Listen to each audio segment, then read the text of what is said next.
Um, so I've discovered I'm in a process. Like I really thought it was over my eating disorder, and that's a big thing that I'm gonna put in. And I'm rediscovering how I talk to myself because it's clear to me that this internal girl anorexic is there. Also, though, this other girl who's also subconsciously had wanted to gain weight because I wouldn't have done what I've done, but I had to understand the act of shaming that weight. So I might not be a mean girl to the rest of the world and judge other people's weight or appearance, but I judge mine. So if I'm not skinny and shredded, I'm not worthy. That is ridiculous. Isn't that the irony of what so many people fight in society? So I'm part of the problem. And I'm part of the problem to myself.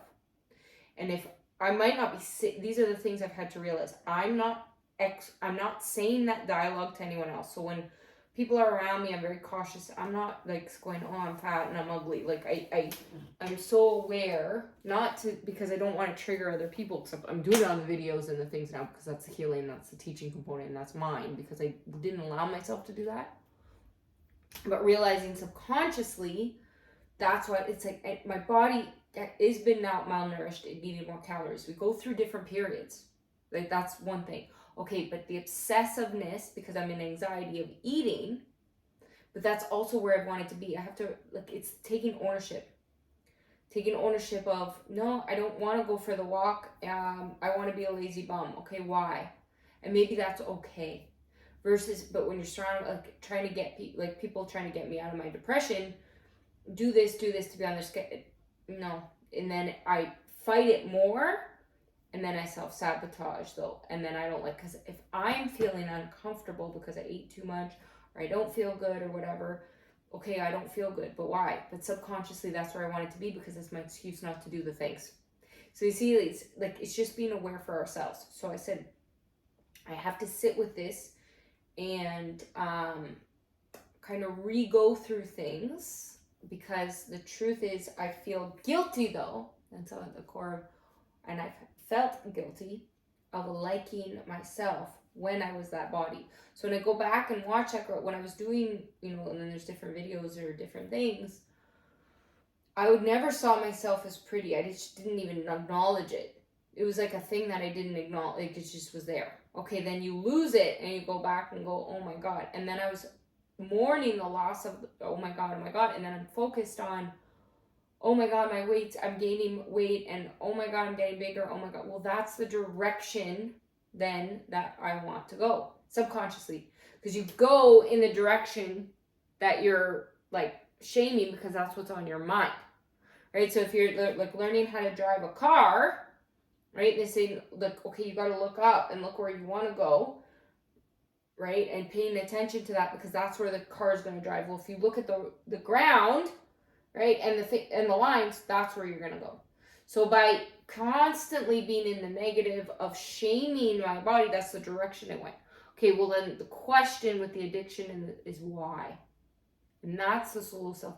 And I really do understand it's from that low self-worth and lack of love that I gave that power over to other people in my life. I created the dialogue. We all do it, right? Our whatever we can think based on our thoughts what somebody else is thinking, and that's the worst that they say. And assumptions that makes an ass out of you and me.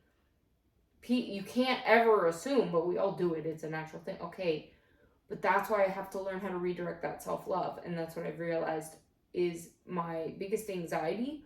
Because I've also learned, and this is the protective mechanism, when I set boundaries for myself, other people didn't like that. And the guilt of that. And that's what I'm having to work through. Some people can just set the I don't care what other people think. I'm not like that, and I still won't be like that. Because I actually don't believe in that. I still believe in being considerate to the rest of the world and the world around you while you're doing that. And it's a mix of both, but you have to learn that you're deserving of having a voice. So you say, oh, I'm just doing it and whatever. Well, that's a narcissist because that's not being aware of your situation, which is Again, another irony, because my biggest fear was being looked at as that person, right? So I have to let go of the fear of people thinking I'm that, because I know I'm not that. I can recognize that now, and I can recognize the difference. But then stepping into being proud of yourself and loving yourself is what we all have to do. Otherwise, we're just going to spew more hate at the world. We also, as humans, don't a lot of the times recognize what chains are on us until we try to move. So I'm redoing my own program, and as a not as a coach. I'm gonna say, like, I have to challenge myself, because I can't expect anyone else to improve if I can't.